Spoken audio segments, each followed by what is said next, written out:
All right, we've got the 40-year-old boy here in the Rock Solid studio. Going to do something we call 5 questions.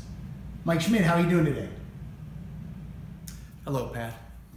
How stupid is that? Hey, hi everybody at Patreon. I have a Patreon too. Stop giving Pat money and give me money. What if the first question was, how are you doing today? Oh, all right, we're done. Wow, nice to meet you. Take care. No, it's not one question, Mike. It's 5 questions. I'm sorry. I apologize. You should have briefed me. Really, we just had a lunch. I'm all full of Brussels sprouts. What's funny, you talk about lunch. I'm going to ask something. What does the 40-year-old boy have for breakfast?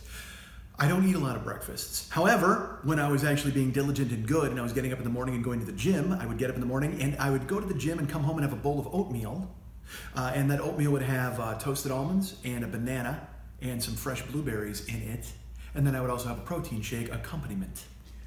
Off on a tangent, because when you go to the gym in the morning, you can't eat before you go to the gym because you'll throw up. No, my fucking trainer's like, dude, you should really eat something before you go to the gym. And I'm like, dude, I wake up 3 minutes before I'm supposed to see you. Like, I'm supposed to be there at 10. It's 9:57. I get dressed and I run there. It's like, not run, drive. And that's how fucking bad is that? I literally, my gym is a block and a half from my house. I drive there. Well, it's early in the morning. Not that early. You're driving. It just seems like you're really neutralizing any good you do at the gym. My neighbors, Claudia and Kevin, they're really fit. They never use their car. They are biking and walking anywhere that is within a 3-mile radius that they go to. And I always think, I'm like, you know what? I'm going to start doing that. But Claudia and Kevin don't have kids. So they can be willy-nilly all they want, take as much time as they want. So yeah, that's me. I'm driving a block away. Gotta go to the post office. Yeah, exactly. Block away. Well, also, I mean, by you, it's 1,000 degrees. It's I mean, 1,000 so degrees if you more than walk a block, you're going to lose 4 pounds. So good for them. Yeah. You say Claudia and Kevin? Claudia and Kevin. I'm going to ask you the question now. Yes. It's 5 for me, 1 for you. Okay. Would you tag Claudia? No. Okay. She's not. She's fit. She's fit, but not attractive fit. Just say she's fit. This is probably a Weinstein way to go with this. We should stop. Question 2. Please. What movie have you seen more than any other movie?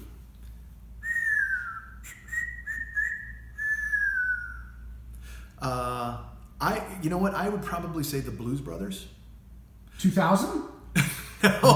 No. You and I saw that together once. And we both, sure did. Remember, we cut our palms and shipped blood on the pact that we would never see it again. But no, we saw. I think I would say Blues Brothers or Animal House. Like, those are the kind of movies that if they come on, I just leave them on. And Pulp Fiction too is another one too that it's just, if it's on, I just go, oh good, and you just put the remote down and you're in. When Stripes came out on Stripes 2. When Stripes came out on Blu-ray, I think you and I got together and we knew every single line of the movie. It's crazy. A little cute. I'm sorry, I was going to do a line. You stepped on it. It is craziness. I will do that now with people. And also the thing is, our generation is different. Here's a story. I was working for a National Lampoon game show, and we were coming up with rounds. We were trying to figure out rounds. And one of the rounds I came up with was based on the game Celebrity, where you would just kind of spit stuff out, almost like Pyramid, and they had to guess what you were saying. And we had a bunch of people, the people who were in the run-throughs were all 22, 23 years old. So I would get them, and I we called this, it was like National Lampoon Speed Round. So it was stuff like Dean Wormer, the Animal House, or not Animal House, but we would say things, and they had no idea what we were talking about. No, Dean Wormer, Flounder, Delta House, Blutarsky, smashing the guitar, I gave my love a cherry. No idea, none at all. They knew Van Wilder, but they did not know any of the stuff from us. May we dance with your dates? Mind if we dance with your dates? Why no? What a good idea. You should be leaving. Question 3. Yes. You are a podcaster.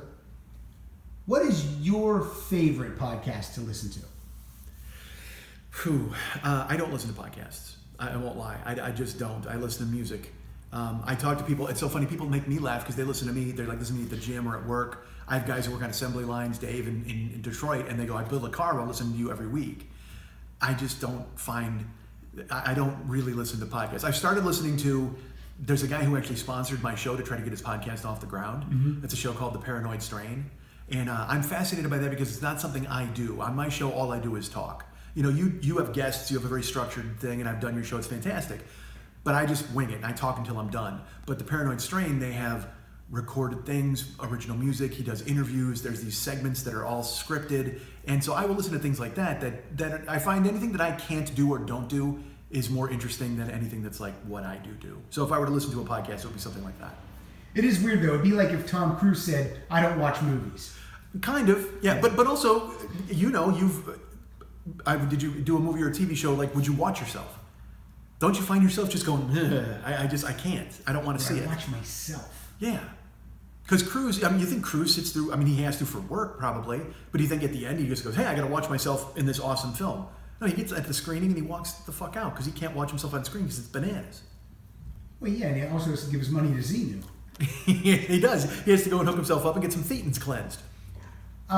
Question 3. What would the perfect day for Mike Schmidt be? Well, we've already established oatmeal and a protein shake. That's happening immediately. And listening to podcasts nonstop. All day. I put in my earbuds. All day long. Put in my earbuds. I walk to the gym immediately, as you know. I listen to a podcast on my way there. On the way to the gym. Man, a perfect day. If you know what, as far as exercise goes, if you had a podcast you listened to and you put your earbuds in and you started that podcast and you walked until that podcast was done, you get some good exercise every day. Yeah. So I understand how people do it. I guess, but I need music to motivate me. Like cardio to me is death. When I lift with my trainer, so I'm talking to him, and that's fine. But cardio is death. I have to have music to motivate me to do cardio. What's your perfect day? Other than this interview, all day long? You know what? 75 questions would be my perfect day. This is only number 4, I think. Exactly. Well, we got 71 more to make this perfect. A perfect day, boy. I would... See, it's changing as I get older. I won't lie. And also with who I am as a person. Mm-hmm. I find myself hiding a lot. And this is going to sound so bananas and so old, but, you become nostalgic for things. So I literally will watch, at my house, I will watch Mannix and Cannon and Blues Brothers. Yeah, Blues Brothers all day long. And cooking shows. I will watch cooking shows nonstop. But if I was to say, other clinically depressed Mike, if that's him. He hides in his house. He watches Mannix and he wonders why he broke up with his ex. But now, new Mike is very happy because he's seeing a new girl and she's fantastic. And so, I would say I get up in the morning. I actually go to the gym and do the work I'm supposed to do. A lot of gym talk. Well, look, it's become a big part of my life over the past 4 years, and I'm sure you're only filming from here up, so you can't tell. I go back and forth. I've lost 100 pounds, put 100 back on, lost 130, put 110 back on. I go back and forth. So my perfect day, though, would be if I did what I was supposed to do. Got up in the morning, went to the gym, lifted hard, actually busted out some cardio afterwards, went home, had oatmeal and a protein shake, and then, Randy would come up and then we would probably I would take her to a movie. I would like to go to a matinee, actually, and go have sushi for dinner. And then it would be ideally, like this fucking heat wave would stop and it would be 65, 70 at night, and we would take a walk around, either a park or, I would actually go to, this is so stupid, but I would go to a park and watch people play softball. I would watch people have fun. I enjoy watching people enjoy themselves. I get enjoyment out of that. I'm trying to be happy. This answer was, you're a very simple man. I don't mean simple in your Forrest Gump. I mean, but you didn't say my perfect day would be I'm in the Caribbean on a beach, and it was nothing like that. It was just what you would do in your surroundings. What would be because I didn't, honestly, because I didn't extrapolate it. Maybe my imagination is not big enough for that. But truthfully, then you know what, Randy and I would get on a plane in the daytime, and we would go to Denver and see my buddy Dennis, or we would go to Florida and see my mom, or we would go anywhere. I like your initial answer. Well, that's a real answer. That's a real answer. But if we're talking like money is no object, I can do whatever the fuck I want. Right. I love traveling. I'm going to Japan in January, which is going to be fucking amazing. I'm really excited for it. And what are you doing in Japan? Everything. Honestly, is this a vacation or is this? It's a working vacation, related? It's podcast related. It's a personal appearance working vacation type of deal. So I know I'm going to a video game tournament called EVO, and then we're going to go to the Sumo Grand Tournament. Please go to Otakon. I want to. It's on the list. I'm there 2 weeks, so we're going to try to find as much stuff as possible. Yes. I am not kidding when I say this. I think Cheap Trick might be playing in Japan in January and February. That would be ridiculous, and I would absolutely go. Would be ridiculous. Yeah, I'm there the 15th through the 30th, I think. So yeah, I would absolutely go. So hopefully, we will close it out with a music-related question. Was that only 3 or? I thought that was only 3. That was 4. I think that was 4. All right, I hope so. This one's twofold. If it was 4, then it's 4 questions. Well, but if it was 4, then this twofold makes it 5. All right. Here we go. There's a music question. Stupid. All right. What band And let me say it all before you answer. What band do you never have to hear again? And what band can you never stop listening to? All right. Or you will never stop listening to? Well, the answer to the first one has changed. Okay. The answer to that question used to be Boston. Right.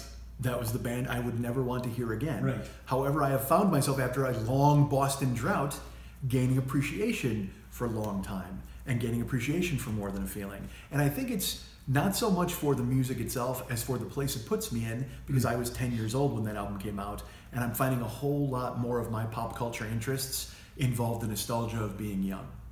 So a lot of those things take me back to a place where I was, and I can actually associate them with that time of my life, which makes it interesting. Which also makes this answer interesting. For the present time, it always changes. But right now, the band I don't ever need to hear again is Rush. I just don't. Suzanne Dillingham will be she's going to be very upset. Very upset. And I don't blame her, and I love her. Suze! Don't yell. But honestly, for me, and because, you know why? Because they beat me to death with all the stuff you've heard. Like, I don't need to hear, and I will, you know what, let's expand this. I don't want to just buttonhole Rush in there. Hair metal as well. Rush is not hair metal, but fucking hair metal. Like, it used to be a button in my car because there's a hair metal station on Sirius. I don't fucking need to hear. Look, Bon Jovi is always on that list. But any of those bands, Poison is dead to me. All that music. You don't want to hear on Skinny Bop? That music is dead to me. I mean, it just there's no life to it anymore. It's literally, every time it comes on, I want to just straddle my radio and just start doing this on the fucking chest. I mean, I still love it, but it's kind of soulless. Absolutely. It's vapid. And it brings me, and it's funny because that's my high school time. Right. So nostalgia-wise, I should love it because I had a fucking blast in fucking high school. Yeah. But that music's dead. I listen to, again, there's a hair metal station and an Ozzy's Boneyard station. So, like, I can listen to, you bust out Metallica and Slayer and stuff like that. It still has some edge, attitude. That's fucking great stuff. But I just find the other stuff to be lifeless and soulless. And Motley Crue, none of it does anything for me. There are certain songs I can still listen to, like Live Wire, and then all the stuff off the fucking, like, Down at the Whiskey, that album. Yeah. But the rest of it, man, I don't need to hear Shout at the Devil, any of that shit ever again. The only band that still kind of grabs me there is like Cinderella and Dokken. Like, I can still listen to them, but the other stuff, the main, the Holy Trinity, the Poison, the Bon Jovi, the Motley Crue, that stuff is dead. The Rat. Yeah. And who will I never stop listening to? Yes. I've got it. Can I guess? You can. Joni Mitchell? The Blue Album, certainly. Yeah. God damn it. That song, what's the Christmas song? The River. Oh my Christ, dude. Or is it just River? It might be River. It's funny. I just bought from Japan a remastered version of Blue because that album is still out on the original CD that they put out the first time. They haven't done anything to it. No. And this sounds incredible. And how does some classic albums not get a deluxe treatment or? But how does it still sound as fresh today as it sounded then? Yeah, it sounds great. I mean, you listen to Blue by Joni Mitchell, and it's like looking at the ice that covers a river in December. I mean, it's just absolutely, it's just perfect. It's and perfect. then listen to Theater of Pain. Oh, dude. I'm a dreamer! Oh, terrible. So bad. Smoking in the boys' room. Not a good song originally. Hate that song. Yeah, grim. Hate Terrible. smoking, hate boys' rooms. And who will I not stop listening to? This is, I would have to say Pearl Jam. Because Van Halen is the band that I grew up with. Right now, I would still say the band that is my favorite band of all time and still has my favorite album of all time, Fair Warning. But you can go a long time without listening to Van Halen and you're okay.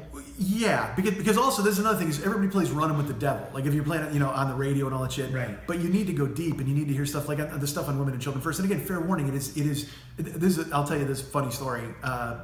Is this for me or is this for everyone? This is for everybody. Okay. Hi. Unfortunately, I've trapped myself into a terrible life and I'm an Uber driver part of the time. So I have to drive people around. So people will get in the car. I'm laughing at you, not at what you're saying. Of course you are. Or your dilemma. But people get into the car and the speech is always, hey, I've got the air on, but if you want the windows down, we can do that, or I can turn the air up, turn it off, whatever you want. And also music. We can turn it up, we can turn it off, we can change it, we can play your own, whatever you'd like to do. I kind of hop around, but you can tell me what you like. So can you add into that? And if it's too loud, you're too old. Oh, sure. Well, they know that. Okay. I got a sticker on the back of the fucking seat. So I say that to everybody. And I wound up picking up a couple of girls that were probably like 24 one night. And I gave them the speech. And then someone go, and usually the answer is always, I'm cool with whatever, man, or or can I play my own? And then I have to hear Drake. But these two girls go, well, what do you want to listen to? And I said, well, like I said, I just kind of hop around at whatever. And she goes, no, what do you like? And I go, what do you mean? She goes, what's your favorite music of all time? What's your favorite album? I go, I am old. You don't want to know the answer. Very aggressive. She goes, well, because they've been drinking a little. They were having fun. And she said, well, what is your favorite? What do you love? And I go, my favorite album's a band. It's a band called Van Halen. She goes, we know who Van Halen is. And I'm like, all right. There's an album called Fair Warning, which doesn't get a lot of play. And she goes, well, what's your favorite song on Fair Warning? And I said, we'll hear about it later is like my favorite Van Halen song of all time. She goes, play it. I go, well, I don't have it. And she goes, you don't have it on your phone if it's your favorite song of all time? And I go, well, no, because whatever. You put your CDs into iTunes and my phone did, whatever. I had to explain. She goes, stop. I'll play it. And she literally took the cord. She put her own phone in. She looked it up on Spotify. She goes, I want to know what you like. And she played fucking Hear About It Later. And did she like it? They seemed to, and she told me, she goes, I want you to sing this fucking, and I was like, I fucking did. I wailed it, and I'm like, and I go, here's this part, and then Eddie's here. I go, listen to this. And then it was fantastic. When can I see this hidden camera video show that you were obviously a contestant on? Well, she didn't know it. I was doing it with my dash cam, and I'm presently pitching it around town. We'll see how it turns out. But she wound up playing like 4 songs from the album, because I go, well, play this, and play this, and play this. I said, play Unchained. And it's just, the aggressive guitar. And I have a really good stereo in my car. Had they heard Unchained? No. They kind of were just like, but when I cranked it up, but again, they were 24-year-old girls who think that kind of music is quaint. Right. So like they played it and they're like, oh yeah, they're just being silly. But then they also went, no, this is, because then I played So This Is Love, which has a fucking groove to it. And they were just like, oh yeah, we like this song. And so they were exposed to that stuff, which was new. And then I said, you know what, play Mean Streets. And they did, and I said, this opening, this is guitar, and he'll actually come out and he'll tap it and he'll play it. And I showed them how he was tapping on the thing. It was ridiculous, but they wanted. Please tell me that all this took place and you haven't even started driving yet. Dude, honestly, I didn't drive until they started playing Hear About It Later, and then it was like a 21-minute drive, so we actually got 3 songs in. And then finally I said, but you want to play Dirty Movies. And I said, because I want him to hear the Dave, because there's the part where he goes, hey, you remember that girl was prom queen? Yeah. Oh. Wow. So that's personality in that. And then there's the personality, the part in Mean Streets where he does the, they say a gun is real easy in this desperate part of town. And then there's the part with, hey, come on, Dave, give me a break. Hey, one break coming up. Those are all on that album when Dave was totally feeling Dave. And I wanted them to hear that kind of vibe. It was great. It was really one of the most fun things. And then did you say, and now play Up for Breakfast? All right, Mike. Is that it? The takeaway here is no rush and no hair metal. I'm driving everywhere, even if it's 3 minutes away. No hair metal and Pro Jam all day and all the night. And oatmeal. Thank you for doing 5 questions. Thanks for asking. Where can we find you? You know what? You guys can get me at Mike at MikeSchmidtComedy.com. You guys can find me at Twitter.com/the40year-old-boy, at Facebook.com/the40year-old-boy. And I'm on Instagram and Snapchat at Mike40YOB, MIKE40YOB on Instagram and Snapchat. Are you on Crunk Spot? I'm on Glide. Someone told me I needed to get that. I think I put it on the phone for 5 seconds and deleted it immediately. I always like when people say, oh, are you on this? You need to get on this. And I'm like, I don't even know how to run that. No fucking Why kidding. would it be on this? I had Path on my phone forever. And then I went, I don't think I've ever even opened this. Gone. I don't know. I have no clue. I look that person in the eye and I say, look, I'm on AOL.com. I'm not doing anything. And then you hit a button and it just plays like... Well, dial up, certainly. Okay, bye, Mike. Thanks, man.